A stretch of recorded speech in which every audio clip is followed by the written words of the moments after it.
us or our kids watch streaming on YouTube or Facebook or any of those. Um, Yeah, to me. And if has there been a change between where you've watched it? If you're used to be a Twitch watcher and that now a YouTube watcher or a Facebook watcher? well, I guess if I could speak, if I speak for myself, I haven't myself watched anything on any of those platforms. My kids, though, have definitely used YouTube and watched YouTube streaming. Like they've watched live streamers play, Roblox or Fortnite or any of the other games that they're playing on mobile. They don't have Facebook accounts, so they don't go on Facebook gaming, and Twitch they haven't used because we've never downloaded or anything like that. So for them, it's definitely YouTube, and YouTube is very easily accessible. I mean, we have YouTube already, pretty much all of us on our phones or our computers, so it's quite readily available. How about you, John? Any experience with those platforms? No, absolutely none. Another thing I thought was interesting based on this report, the top three categories watch, number one stays the same. It's just watching. So it's pretty much just people talking, kind of more like a podcast of just talking random stuff. It could be game related, real life related. The number two top watch product this quarter was Grand Theft Auto 5. And this is a game that has been out for numerous years. And it just shows how some people always forget how strong this platform is. They kind of put Fortnite, Roblox in front of in top of the tier, but Grand Theft Auto is number two on the most watched this quarter. Yeah, it's interesting you mentioned that, and I have a graphic here to kind of represent that. So most streamed games in October. This was from the Stream Hatchet report that I think you had looked at as well.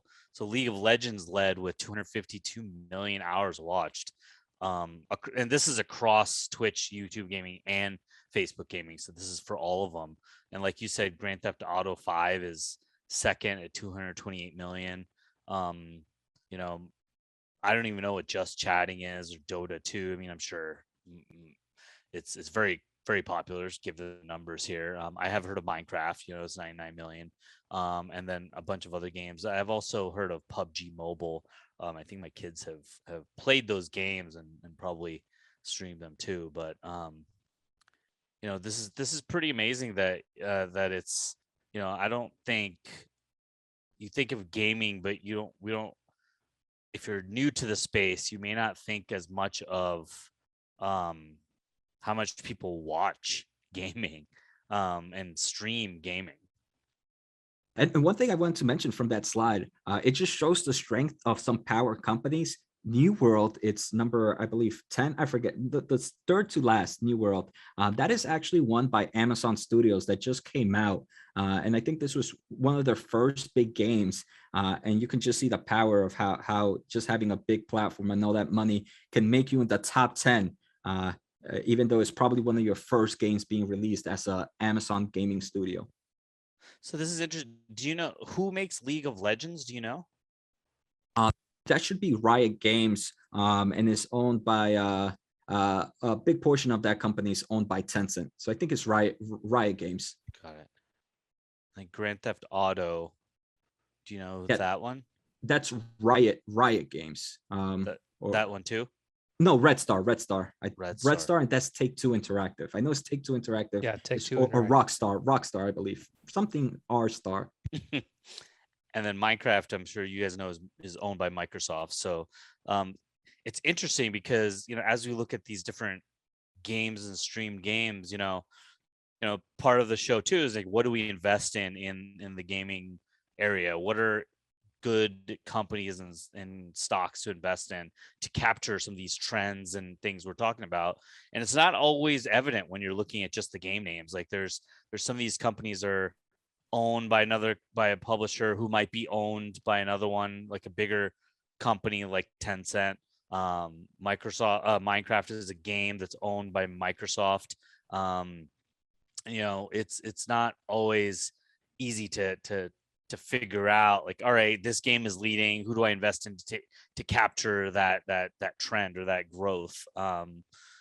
So um I always find that interesting. And also when if you were to invest in like Microsoft to capture, Minecraft trends, you're not buying a pure play gaming company. I mean, they do have Xbox as a big portion of their revenues and business, but they have so much other stuff going on in Microsoft, that's not just a pure play gaming company. And, Yeah, and I I think. think that. Oh, go Go ahead, ahead. John. Sorry. No, go ahead, Jose. I was just gonna say it's probably one of the biggest troubles as game investors is trying to find a good pure play stock right now. Because if you're kind of talking about, like you mentioned, Microsoft, Xbox is a portion, but then each individual game is a different portion, so it's a smaller. If you take a look at, for example, maybe EA Games, you're bullish in one games, but they still have different games within it. So finding that perfect gaming company can sometimes get me a bit aggravated in the gaming investing world. Yeah, what I was going to say was, so I appreciate this on me because this is one of the big trends that all video game investors should be aware of, is that the streaming part of the gaming industry is big and it's growing, and it's probably only going to keep growing as our kids get older. So thinking about the different ways to play that trend is very important.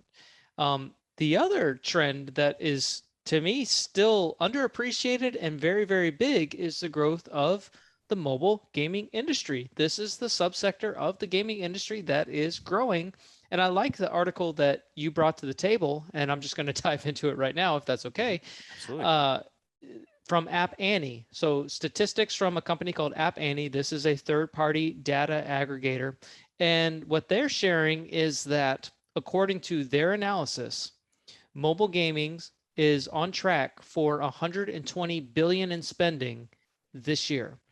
Now, according to their data, there was 100 billion in spending in 2020. So we're talking 20% year over year growth. Now, I don't know if I've seen estimates this high as what App Annie is estimating. It seems like the other estimates I've seen are a little bit more down in the 80 billion range, but still, App Annie's got some very good data, so I'm not questioning it. I'm just saying take it with a grain of salt, but it's showing this robust growth in spending in mobile gaming.